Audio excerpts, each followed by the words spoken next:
Welcome to the first of hopefully many what I call tips and tricks Tuesdays.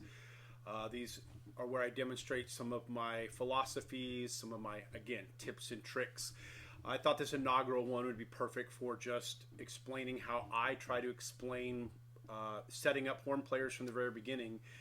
So this would be great for if you've never played the horn, or maybe you're running into playing issues, maybe you were set up a little weird, or maybe you're on an embouchure change. I don't know. But the point is, I have kind of some tips and tricks I do to help my very beginning students get set up correctly. So I'm going to make it straightforward and simple by just simply saying, I like to start with this idea of put your thumb in front of your lips, pretend it's a candle, and you gently blow it out.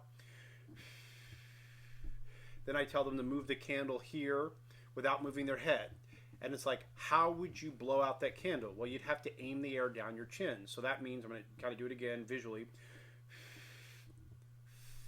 You can see how things kind of rolled in. All right. To me, that's almost all it takes to get the lips in the proper beginning position. It's just a gentle rolling in of the lips. It's aiming the air down the chin, upper lip in front of the lower lip. So let's try it. Blow out the candle.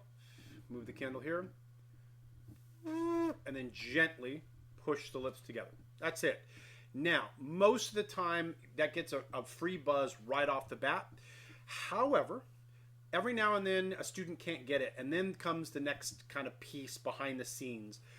My experience tells me that the reason students can't get a vibration right off the bat is because they're not channeling their air to the right place. So this is where my other big tip is: the tongue is deceptively one of the most important parts of playing the horn. The tongue needs to be in the right position. Now, the best way I can describe it is just think of sizzling the air, which is, again, getting the tongue in a more E position. So basically, if the tongue is in the right spot and you shape the lips right, you should be able to get a very easy, very gentle, very quick free buzz. Again, blow out the candle, move it here, think of the tongue a little higher, and that's it. And my lips are just gently touching. I don't have to wrench my corners or anything. It's a balanced embouchure. And to me, that's the long-term key about getting set up. Your embouchure should be balanced. Now, let me go down a quick rabbit hole.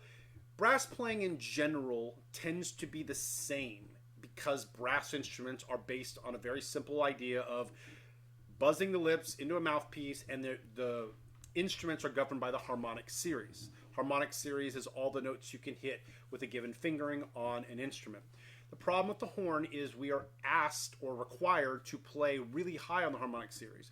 And if you don't know what the harmonic series is, do a little research. But basically, as you go higher in the harmonic series, all the notes that you can play get closer together. So if, unfortunately, or at least this is my experience, if a trump or a horn player gets set up tighter in the corners, which is kind of more of the traditional trumpet set, they tend to struggle in the high range because you can only anchor, I'll use that word, you can only anchor the corner so much until they just get rigid. And at that point, pressure is involved. So for me, I like to think of the balance of the embouchure. Now, are my corners engaged? Of course they are. I feel them kind of going this way.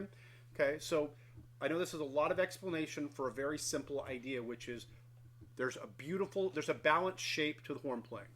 And again, to kind of wrap up, you blow out the candle, move the candle here, push the lips gently together, have the tongue in the E position or the sizzle position, and then you just, that's it. So for my initial tips and tricks, I would just say that if you cannot get a free buzz, try these little steps and see if you can get the lips to vibrate more easily, more gently. And then with all that being said, what I like to try to do is establish third space C as my home base. In my curriculum on my website, wvhornacademy.com, which is the Willamette Valley Horn Academy, I have buzzing tracks. I have all these, I have videos that explain what I'm explaining now. But my goal is to get every horn player that I start to be able to make third space C come out effortlessly. So if third space C is here, okay, theoretically, if everything's in place, that should be very gentle. then I think of that shape with the mouthpiece, 2/3 upper lip or more upper lip than lower lip. And then you put that on the horn. If all three of those things can be done, you are set up for success, because then everything can be taken from that home base, third space C, either upward by half steps, downward, etc., and you can slowly map out the horn, and you're starting with a simple, efficient, balanced embouchure. And this, again, in my 20 years of teaching and lots of analyzation of how to make the horn easier, this is the conclusion I've come to, that if you get students set up correctly from very beginning, you can set them up for success long term. I have 5th graders, 6th graders that I've taught that can get high C already simply by this process of setting them up correctly. Anyway, that's my tip and trick, inaugural tip and trick video. Hope that was helpful.